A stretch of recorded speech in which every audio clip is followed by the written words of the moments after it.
So, when Oda Nobunaga took power in Japan, matcha became a deadly weapon that successfully forced the elite samurai to bow down to him and Toyotomi Hideyoshi.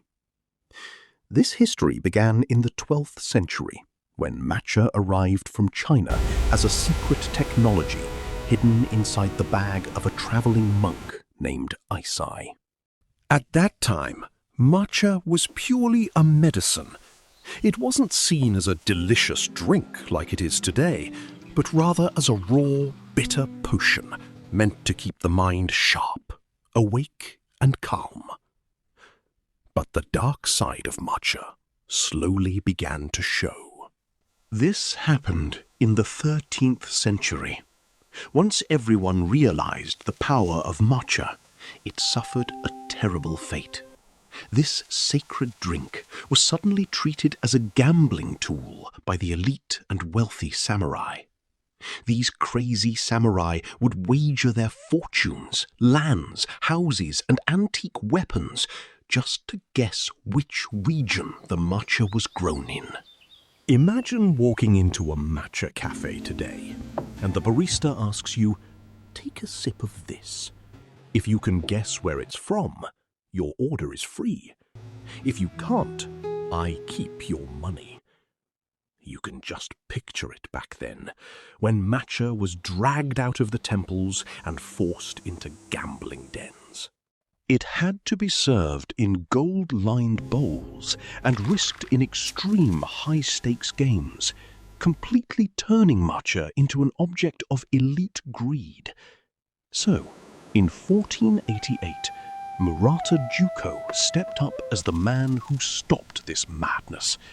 He saw deep down that matcha had lost its soul as a drink of tranquility. He became the first and only person brave enough to disrupt the matcha gambling scene by introducing the concept of wabi-cha. This concept brought back the true power of matcha, proving it didn't need expensive, bourgeois, flashy bowls. In his heart, matcha was a mirror of honesty. Its simplicity would return matcha to its purest form, a drink that brings inner peace. Today, we often think we're experts just because we've been doing something for a few months. But we need to know that there was a man who dedicated his entire life, of decades, just for the art of whisking matcha to create the perfect tea. That man was Senno Rikyu. He was the one who stopped rebellions without a military war. He used matcha to save the soul of Japan by creating a neutral zone. You see it all the time in movies and history books. Every conflict in samurai-era Japan was always settled by the slash of a sword. But Rikyu created the tea room as a sword-free sanctuary. He made everyone, even a ruling general entering through the tiny Nijiriguchi door, leave their swords and their egos outside. Imagine these daimyo lords, who absolutely hated each other, forced to meet in a tiny, cramped room, completely without bodyguards, just to enjoy matcha. This was the peace psychology that Rikyu masterfully played. Inside the tea room, power belonged to etiquette, not the sword. After Hideyoshi passed away in 1598, and Japan entered a period of peace under the Tokugawa shogunate, matcha underwent a fascinating transformation. It was no longer a tense political tool. Instead, it evolved into an established cultural institution. Once the civil wars ended, Japan locked itself away from the outside world. In this long era of stability, matcha became a symbol of status and discipline. It became a mandatory curriculum for the samurai class. that understanding the tea ceremony was no longer about survival, but about maintaining one's dignity. So, if a samurai couldn't prepare matcha properly, he was viewed as coarse and uncivilized. This led to the rise of the Iemoto system, or tea schools. This turned Japan's tea masters into cultural entrepreneurs. They held a total monopoly over certifications and deciding who could teach tea and who couldn't. This turned matcha into a highly regulated economic commodity. Even the price of matcha was determined by the prestige of the school and the origin of the farm, especially uji. As the middle class grew, matcha became a tranquilizer for the masses. However, it also faced a new rival, sencha, or what we know as loose-leaf brewed tea. In this era, sencha felt more democratic, cheap, and easy to drink. This shift actually pushed matcha to become an even more exclusive, high art culture. The most intense twist happened during the Meiji Restoration in 1868. When Japan opened its doors to the West, Western culture began to reshape the country from the inside out.